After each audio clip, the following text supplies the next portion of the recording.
What's up, everyone? Borkus here. Hey, so today we're going to talk about the Act 2 Merc and gearing it out.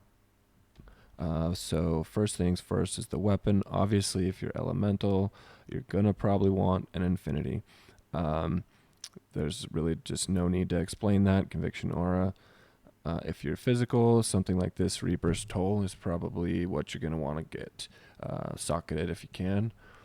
Next thing, Andy's Helm is pretty much hands down the best. It's got increased attack speed, all skills, life leech, strength, huge amount of poison resist. The only downside is the negative fire resist, which we make up for with these gloves, which also have increased attack speed and damage to demons, which does quite a bit of increased damage.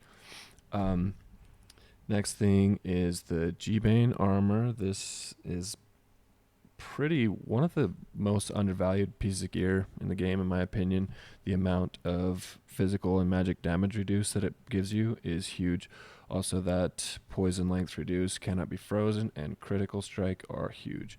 For the belt, I usually go with String of Ears. You could go with like a Nosferatu's for the extra IAS. If you're going for the 90 IAS or whatever, then you could do that. But honestly, I'm just going to be going for 70 IAS with this. I'm currently at 40, but I'm going to add a 15 IAS jewel in the Helm and Armor, and that will put me at 70, which is just above the breakpoint for the Ogre Axe. So know your base, know what you're doing with that.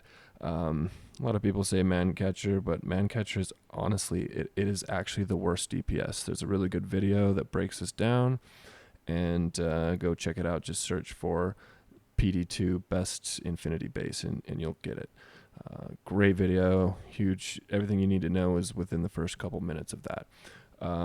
The boots, Gore Riders, are by far the best. I mean, they got Crushing Blow, Deadly Strike, Open Wounds.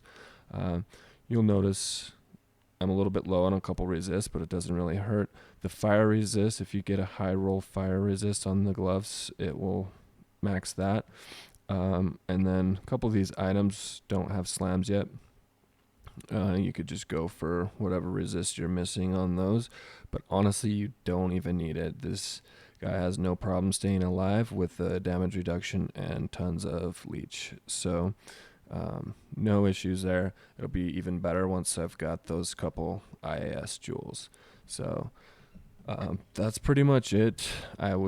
I basically use the same gear on a Act 5 Merc as well, minus the weapon, obviously, but you can switch a couple things around if you want. But the armor, helm, gloves, boots, yeah, really, there's not anything else that I would rather use for these guys. So hope you enjoyed it. Let me know what you would do differently. Cheers.